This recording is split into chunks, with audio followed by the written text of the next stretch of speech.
All right, I've had a wardrobe change, so let's do this. Thanks for noticing. She noticed before me. Yep. What was the last thing we said? Why were you on a wardrobe change? Specific questions.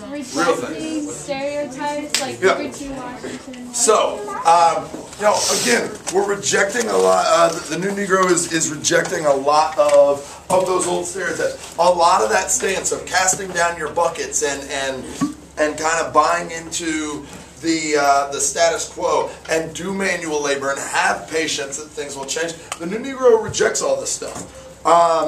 And really what we're going to see coming out of this is this. There's very much an intellectual aspect that comes out of this that we can see with the Harlem Renaissance. All right, in Harlem, New York, what ends up creating is nearly a colony of black intellectuals. You're going to get artists.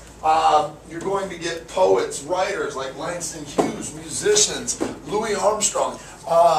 And really what we're seeing at this time is a flowering, as this says, of African American culture. All right? Even if you're taking a look at the art, the old art was depressing. It was dull. It was sad. But if we look at this, and I probably should have gotten a colored copy of this to use, but we take a look and the people in the picture and what are they doing here? How are they feeling? What's the mood of this? Joyous. Yeah, everybody's happy. Everybody's excited. You know, it's very vibrant and alive and robust. And really, we can see. Remember, we talked with the Jim Crow laws and all the images that were used, what it does psychologically to an individual. Look what's happening in the art. Look what's happening in the art. The symbols are changing, the styles are changing, and it's really indicative of the community as a whole. And it's not just African Americans that are buying into this stuff. White people are coming in the back door of the Cotton Club. It was a black-only club. They're coming into the Cotton Club to see Louis Armstrong play. All right? For the first time in American history, we're beginning to see that it is cool to be black. And to be black and proud isn't a negative thing. And it really fights against the stereotypes that were being reinforced by things like the birth of a nation. All right? And so you really see the new Negro counteracting a lot of what's happened. And psychologically, there's going to be tremendous changes. Now, present standards say we have to talk about Tin Pan Alley.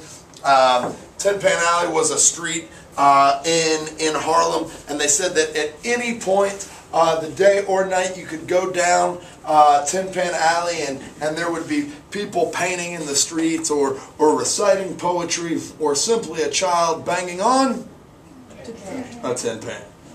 All right? So, we really see big movements here. All right? Especially in pride. Okay? Outside of the intellectual aspect of it, we are going to get some organization as well. Okay? That is Marcus Garvey. One of those guys I told you need to read up on. Alright? Marcus Garvey was actually born in Jamaica. And he formed what is known as the Universal, or UNIA, Universal Negro Improvement Association. The central thesis of the UNIA was that in order to better themselves, blacks had to organize themselves. Basically what Garvey's saying is we have to bring ourselves up, because if we sit back and wait, what's going to happen? We're going to keep waiting forever. And so in order for us to better ourselves, we've got to organize ourselves. In 1916, Garvey is going to come to the U.S. and start forming UNIA chapters across the country. Okay? Creates them across the country, preaching pride, preaching organization. And one of the big things that he's going to push and say is that power and dignity will not come, or will only come when Africa itself is reclaimed. Right? What he wants to do is build communities up. And once they have enough wealth and power amassed, pick that up and take it back to Africa. All right? The UNI is going to raise a really, really strong base in the U.S. They're going to open businesses. They'll have a newspaper called the Negro World. They even have a steamship called the Black Star. Why would Garvey want a steamship? To take people back to Africa. Garvey and the UNI would be responsible for creating a new nation in Africa that Americans would go to. Anybody know what it is? Liberia, West Africa. Just got out of all the Ebola nonsense recently. Okay. By 1920, the UNI had 800 chapters, had somewhere around 2 million members. Okay, had a flag, and Garvey really starts to get a lot of attention. Okay, Garvey's getting a lot of attention. The UNIA and the NAACP really clashed. Okay, Webb Du Bois did not like Marcus Garvey. NAACP saw Garvey and the UNIA as a threat. Okay, as a threat to them. And you'll be able to pick up on that threat when you read the philosophies of, the differing philosophies of those guys. Webb even calls Garvey a lunatic and a traitor. Okay?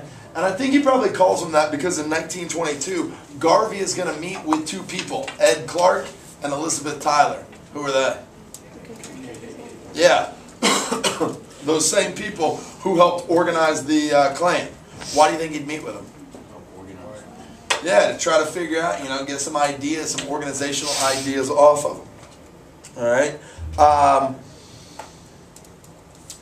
Du Bois started a campaign against Garvey. He wanted the federal government to investigate the UNIA. Federal agents would infiltrate the UNIA. They find out Garvey is not a citizen. Where's he from? There you go. And in 1922, Garvey and others would be found guilty of mail fraud. Okay, of mail fraud. They'd be convicted in prison, and if you are not a citizen and you get found guilty of a crime, what happens to you? 1927, Garvey gets deported. Okay, he gets deported. With Garvey gone, you think the UNI is going to be able to survive? No. All right. And guess who's waiting to try to pull those members in? Yep, the NAACP. All right. So, other things that are going on, because again, there's a lot of changes happening.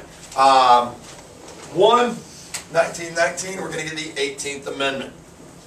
Can you drink at 18? No.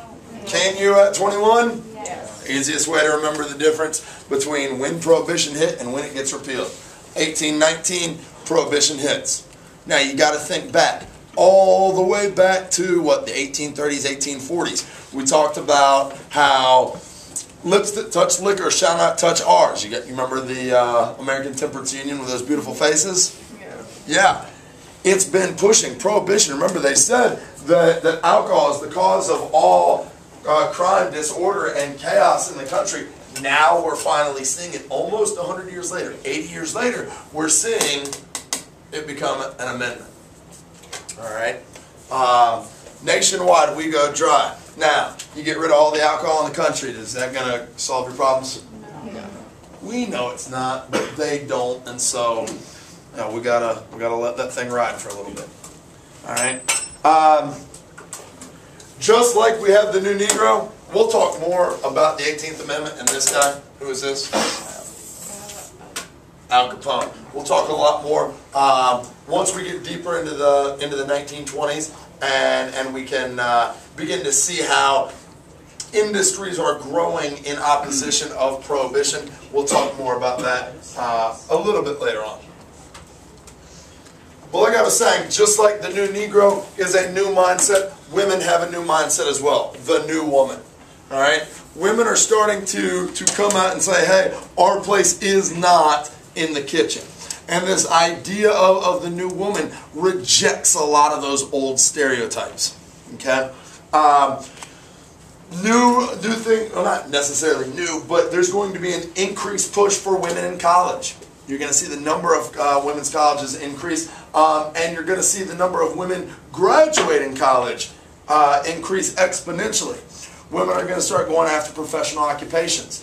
No longer are women just simply going to be in clerical roles. Now we see women pursuing professional occupations, participating in athletics, rejecting Victorian-style clothing. All right,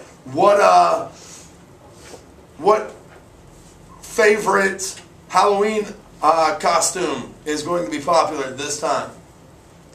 Comes out of the 1920s for women. Nope.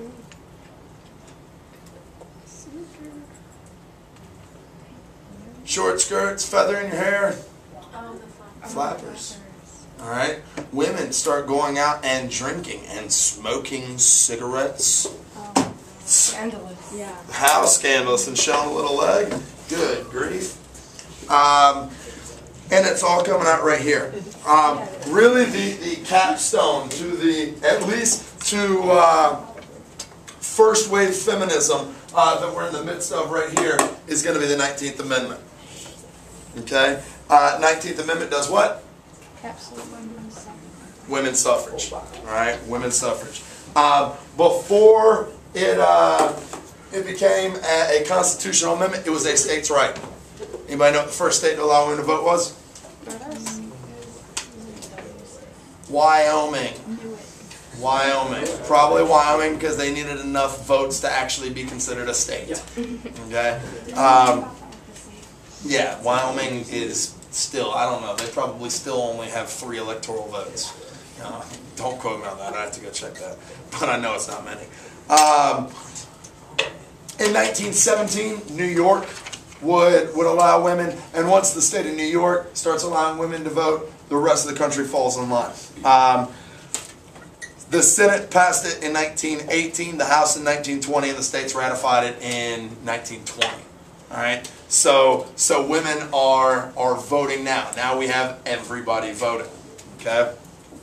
After ratification, women are going to form what is known as the League of Women's Voters.